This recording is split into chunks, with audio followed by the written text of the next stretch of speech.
नमस्कार दोस्तों, एक बार फिर से स्वागत है आप सभी का एक और नए फ्रेश व्लॉग में। एंड मैं अभी बैठा हूँ फ्रॉन्क्स की फ्रंट सीट पे। एंड आज आप लोगों के जो मेजर क्वेश्चंस थे रिलेटेड टू इसकी ड्राइविंग एक्सपीरियंस के बारे में, वो आज बात करने वाला। तो जो सेगमेंट होगा वो डिवाइडेड इस तरह से होगा। जो पहला सेगमेंट होगा वो होगा कि आगे की ड्राइविंग सीट पे बैठ के क्या एक्सपीरियंस है, क्या बोनेट दिखता है, क्या नहीं दिखता है, कैसी इसकी जो आगे की विंडस्क्रीन है उसका क्या व्यूइंग एंगल वगैरह है, कैसे इसके जो साइड की ORVM से उसका कैसा व्यूइंग एंगल है। साथ ही साथ बात करूंगा कि जो इसके आगे का लाइट का थ्रो है वो सब कैसा है। तो ये हो जाएगा फ्रंट सीट से। उसके बाद चलेंगे हम लोग बैक सीट पर। बैक सीट के कंफर्ट की बात करेंगे, कैसा हेडरूम है, कैसा एक्सपीरियंस रहा, क्योंकि पूरी फैमिली बैठ के जा चुकी है। एंड लास्ट में हम लोग बात करेंगे इसके सस्पेंशन सेटअप के बारे में, स्टिफ है, हार्डर साइड है, ये जो भी चीज है उसकी बात करेंगे। अब दोस्तों सबसे पहले बात कर लेते हैं कि भाई बोनेट क्या क्या सीन है। काफी लोगों का क्वेश्चन रहता है कि भाई बोनेट दिखता है नहीं दिखता है, क्या सीन है भाई वो बता दो। तो मैं दोस्तों अगर सबसे पहली बात बताऊं, जैसे जिस पोजीशन में अभी मैं बैठा हूं, हल्की सी मैंने सीट पीछे की तरफ कर दी है। एंड इस पोजीशन में अगर मैं बोनेट देखूं, अगर जितने इंक्लाइन पे भी है ये सीट, और जो मेरी आगे की सीट है वो इस पोजीशन पे हो रखी है, जिसमें मैं इस तरह से अगर इंक्लाइन होकर बैठा हूँ, मेरे जैसा बंदा 5-7 वाला बंदा, तो मुझे बोनेट का जो आगे का पोर्शन है वो दिखता है। देख सकते हैं आप, ये वाला जो पोर्शन है ना, जहाँ पे वो रिबन दिख रही है, ये वाला पोर्शन दिखता है। बट अगर मैंने ये सीट, कोई अगर बंदा हल्का सा लेट के चलाता है, जैसे फॉर एग्जांपल हल्की सी रिक्लाइन करके कोई गाड़ी चला जाता है एंड हल्की सी ये सीट पीछे कर ले, मेरी हाइट का बंदा, तो उसको फिर बोनेट जो है वो नहीं दिखता है। अब अगर ब्रेजा में जो है वो बोनेट थोड़ा और आगे तक का दिखता है, इसमें बोनेट उतने आगे का नहीं दिखता है। बट जो हैचबैक में क्या होता है, बोनेट बिल्कुल नहीं दिखता, क्योंकि इसमें बोनेट बिल्कुल ही स्लांटिंग होता है। इसमें बोनेट क्योंकि थोड़ा लंबा बनाया है, इस वजह से बोनेट का जो आगे वाला पोर्शन है वो थोड़ा दिखता है। बट काफी लोग कहेंगे कि भाई उसका दिखना नहीं दिखना एक बराबर, क्योंकि जो पूरा दिखना चाहिए एक SUV में जो पूरा दिखता है वो तो नहीं दिख रहा है। तो हाँ, वो डेफिनेटली है कि आपको फुल नहीं दिखेगा। एंड अगर हल्की सी सीट आप नीचे ऊपर कर दो तो उसके बाद भी आपको बोनेट जो है वो नहीं दिखेगा। तो मैंने आपको बता दिया एक स्पेसिफिक एंगल है, अगर मैं सीट को इतना एंगल पे रखूं तो उस केस में आपको जो बोनेट है उसका कुछ पोर्शन जो जहां तक रिबन है, ये देख सकते हैं आप, ये वाला जो पोर्शन है, इतना पोर्शन इतना आपको बस दिखता है। ये नहीं कि आपको पूरा दिखे। एंड बस बोनेट की मुझे एक चीज अच्छी लगती है, क्योंकि बोनेट वो लंबा बनाया गया है, इस वजह से बोनेट जो है अगर आपको बाहर से देखिए तो आपको बिल्कुल फील देता है SUV वाली। तो ये एक चीज हो गई। अब हमारी बात होगी, अब सेकंड बात करते हैं इसकी जो सामने की विंड स्क्रीन है उसकी कैसे विजिबिलिटी है। तो भाई उस केस में मैं कहूंगा कि विंड स्क्रीन इसकी क्या है, थोड़ी सी लेटी भी ज्यादा है और गाड़ियों के मुकाबले। एंड इसका जो ये डैशबोर्ड भी है ना, थोड़ा सा ज्यादा ऊंचा ऊंचा लगता है। हाँ, नो डाउट अंदर से बैठने में मस्कुलर फील देता है, बट थोड़ा सा ही ऊंचा लगता है। तो आपको, मुझे लगता है कि एक आध दिन लगेगा थोड़ा सा इसमें आपको यूज टू होने में। उसके अलावा ऐसी कोई मुझे मेजर इशू नहीं लग रहा है। हाँ, बस ये लग रहा है कि जो थोड़ी सी विंड स्क्रीन है वो थोड़ी सी ज्यादा लेटी हुई है, थोड़ा सा आपका व्यूइंग एंगल और बेटर मारुति कर सकती थी। अब अगर बात करूं मैं इन पिलर्स की, तो ये पिलर्स की जो विड्थ है वो सेम, कोई इतना कुछ खास नहीं है, बलिनो से कुछ इतना चेंज नहीं है, ये तो ठीक है, दोनों ठीक है, इसमें विजिबिलिटी का फर्क नहीं है। अब अगर बात करें विजिबिलिटी की कहाँ दिक्कत आती है, बट वो दिक्कत आ नहीं रही है, बस शुरू में कुछ घंटे लगे थे, वो ये आ रहा है, ये पर्टिकुलर पोर्शन, ये स्क्रीन इतनी उठा दी है, ये यहाँ बीच में चिपका दी, जिस वजह से जो ये पर्टिकुलर पोर्शन है ना, ये बहुत ही छोटा हो गया। तो ये कहीं ना कहीं हिंड्रेंस प्रोवाइड करता है। बट आपको लगेगा कि बस कुछ घंटे की बात है, ये यूज हो जाएगा। तो काफ़ी सारे वीडियोस में आ रहा है, मैं भी शुरू से कहता आ रहा था कि ये वाला पोर्शन हिंड्रेंस पैदा करेगा, बट एज सच कोई इशू नहीं है। अब बात करते हैं हम लोग तीसरी चीज की। जो तीसरी चीज है वो आती है ORVMs, एंड जो फिर चौथी चीज आती है वो आती है लाइट का थ्रो कैसा है। तो सबसे पहले बात करें ORVMs अच्छे खासे साइज के हैं। एंड सबसे मेजरली बात, क्योंकि ये इलेक्ट्रिकली एडजस्टेबल भी, फोल्डेबल भी है, तो उस वजह से कोई इतनी परेशानी दिक्कत नहीं है। एंड इनका जो व्यूइंग एंगल है वो भी बहुत सही है, मतलब हाईवे वगैरह पे चल रही थी तो अच्छा खासा व्यूइंग एंगल है। एंड मतलब सही वाकई में मारुति ने जो ड्राइविंग एक्सपीरियंस है ORVM से बहुत सही हो जाता है। आपको दोनों साइड के जो ORVM से बहुत अच्छा व्यू देते हैं। एंड ORVM से मुझे ऐसी कोई कमी नहीं है। एंड इनका जो ये वाला जो एक्सपीरियंस है इनको एडजस्ट करने वाला, वो भी बहुत सही है। तो इस मामले में कोई इशू नहीं है, ये ORVM एकदम फंटास्टिक बढ़िया काम कर रहे हैं। अब अगर बात करूं मैं लाइट थ्रो की इस गाड़ी के, तो वो one of the best highlighting experiences है अभी तक के लिए।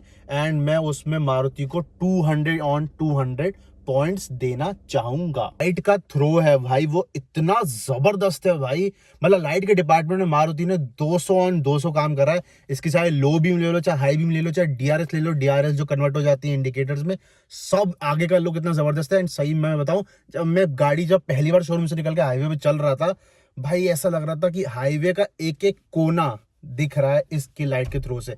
जो ग्रैंड विटारा में इशू था ना सिंगल प्रोजेक्टर का, वो जो इसमें 3 प्रोजेक्टर्स लगा दिए, वो भाई मारुति ने बहुत अच्छा काम करा है।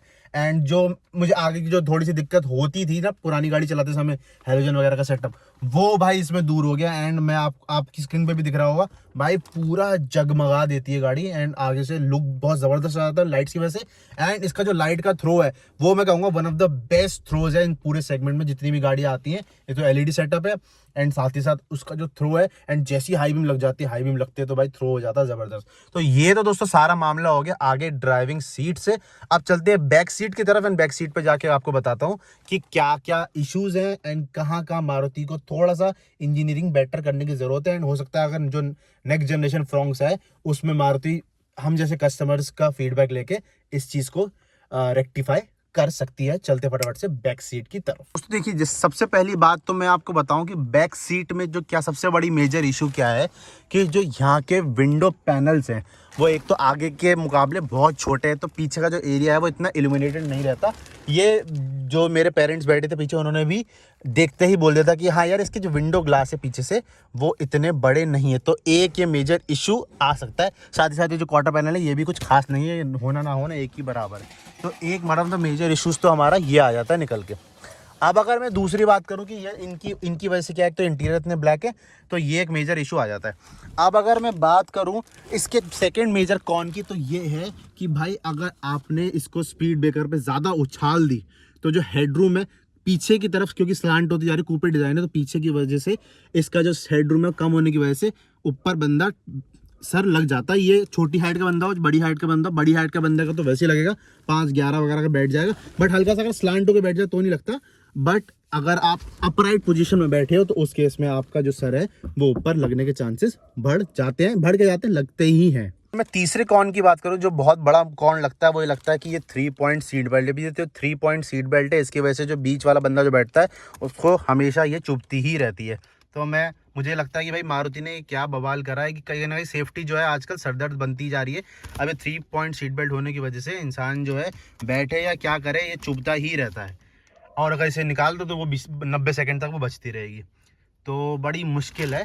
उसके अलावा ये जो हेडरेस्ट हैं ये थोड़े से फंक्शनल मुझे कम लगे, इनकी पोजीशनिंग थोड़ी सी मारुति को चेंज करनी चाहिए थी।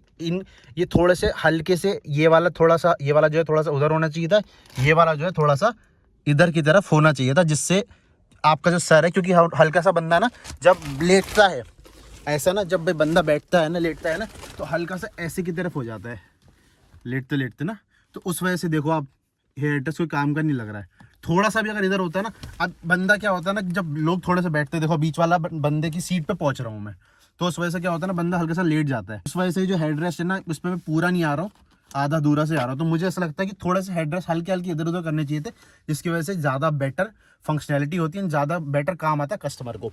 अब अगर मैं सारे कॉन्स की बात कर लिया, थोड़े से प्रोस की बात कर लूँ, तो इसका जो पीछे सीट का कंफर्ट है एंड रिक्लाइन एंगल है वो बहुत सही है, हल्की से अपराइट पोजीशन में। एंड जो ये सीट्स है बिल्कुल आपको जकड़ लेती है, तो इस वजह से लगता है सोफे वाली फील, तो इसका कंफर्ट बहुत ज़बरदस्त है। अब अगर मैं इसके सेकंड प्रो की बात करूँ, तो जो सेकंड प्रो इन सीट्स का निकल कर आता है कि इसकी जो गाड़ी की जो साइड वाली विड्थ है ना वो हल्की सी बलिनोस के मुकाबले बढ़ा दी गई है, तो उस वजह से अगर आप शॉर्ट डिस्टेंस में 4 लोग बिठा के भी जाओ अडल्ट, तो आराम से बैठ के चले जाते हैं। रात में हमने ये करा था, लगभग 25-30 किलोमीटर की राइड करी थी एंड कोई भी कंप्लेंट नहीं करा था, आराम से बैठ के चले गया था 4 बड़े अडल्ट। तो उस मामले में ये गाड़ी सही है कि 4 लोग आप 50-60 किलोमीटर की दूरी पे आराम से बैठ के जा सकते, कोई दिक्कत नहीं, 4 लोग बैठ जाते हैं आराम से, कोई ऐसा बहुत बड़ा कंसर्न नहीं है। तो अब सबसे मेजर प्रो की बात करूं वो है इसका लेग रूम, चाहे आगे की सीट चाहे पीछे की सीट, भाई लेग रूम के मामले में ये गाड़ी ने जबरदस्त कमाल कर दिया। 5-11 का बंदा बैठ गया, 6 फुटा बंदा बैठ गया, सबने एक बात बोली भाई इस गाड़ी का लेग रूम बहुत ही ज़्यादा ज़बरदस्त है। एंड मैं आपको ये फैक्ट बताऊं कि भाई अभी भी जैसे ये सीट जो है बहुत ज़्यादा मैंने पीछे कर रखी, इतनी सीट पे बैठ के मैं गाड़ी नहीं चलाता हूँ, उसके बावजूद भी आप देख सकते हैं लेग रूम क्या ज़बरदस्त है। मैं इतना फैल के बैठा हूँ, उसके बाद भी लेग रूम में कोई कमी नहीं है। तो लेग रूम वगैरह के मामले में तो बहुत ज़बरदस्त है।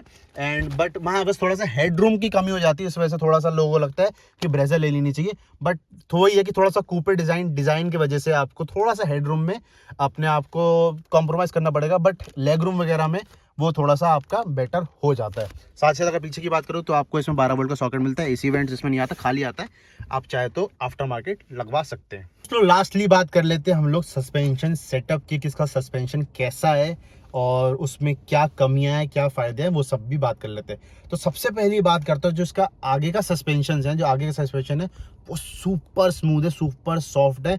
वो गड्ढे जितने में गड्ढे में गाड़ी जाती है उसको इतनी अच्छी तरह से अब्जॉर्व करते हैं कि आगे वाले दो बंदों को फील होता ही नहीं है कि गाड़ी गड्ढे में गई है, इतने आराम से ग्लाइड करके जाती है। एंड वहीं बात करूं पीछे वाले सस्पेंशन की, वो टुवर्ड्स थोड़ा सा स्टिफर साइड लगे। अगर आप गाड़ी को थोड़ी सी तेजी से गड्ढों में से निकाल दो तो पीछे वालों को फील होता है कि हल्का फुल्का जर्क लगा है। बट वही बात करूं आगे वाले सस्पेंशन की, तो वो on the softer side tune करे गए हैं। तो वही बात, बट हाँ वही मैं कहता हूँ, जो जब हाईवे पे चलती है तो वो क्योंकि स्टिफर साइड पे इसलिए स्टेबिलिटी जो गाड़ी की मेंटेन रहती है। गाड़ी अगर आप हाई स्पीड पे चला रहे हो तो बिल्कुल रोड से चिपक के चलती है। अपना जो एसयूवी वाली जो फील होती है ना, जिसमें गाड़ी अपना बॉडी रोल दिखाती है, तो वो वाला काम इसमें नहीं हो रहा। बॉडी रोल बिल्कुल फील नहीं हो रहा, गाड़ी जो है बहुत स्टेबल रहती है। तो सस्पेंशन का जो सेटअप इस तरह से करा गया, क्योंकि बलिनो पे बेस्ड है तो सस्पेंशन उसका थोड़ा सा ट्यून करा गया जिसकी वजह से एसयूवी वाला फील आ जाए, बट एसयूवी वाला जो बॉडी रोल वाली चीज़ है वो ना आए। तो सस्पेंशन वगैरह ठीक है और उनकी जो प्ले है वो भी अच्छी खासी है। अगर आप हाई स्पीड्स पे लेके जाते कोई गड्ढे में तो काफ़ी ज़्यादा प्ले है, तो जो गाड़ी है वो अच्छे से उनको एब्जॉर्ब भी कर लेती है। तो दोस्तों ये थी एक छोटी सी वीडियो जिसमें आपके ओवरऑल जो भी ड्राइविंग एक्सपीरियंस रिलेटेड क्वेरीज थी या जो भी क्वेश्चंस थे एंड जो भी मेरे थॉट्स थे गाड़ी के ड्राइविंग से रिलेटेड, वो मैंने आपको शेयर करे। एंड धीरे धीरे मैं इस गाड़ी के बारे में और जान रहा हूँ, जैसे जैसे जान रहा हूँ आप सभी के साथ शेयर करता जा रहा हूँ। तो मेक श्योर करें कि आप चैनल को सब्सक्राइब कर लें ताकि फ्यूचर में जो भी फ्रॉन्क से रिलेटेड वीडियो है आप लोग मिस ना करें। टिल देन इसी नोट पे me Harshit signing off, keep smiling, keep rocking and drive safe.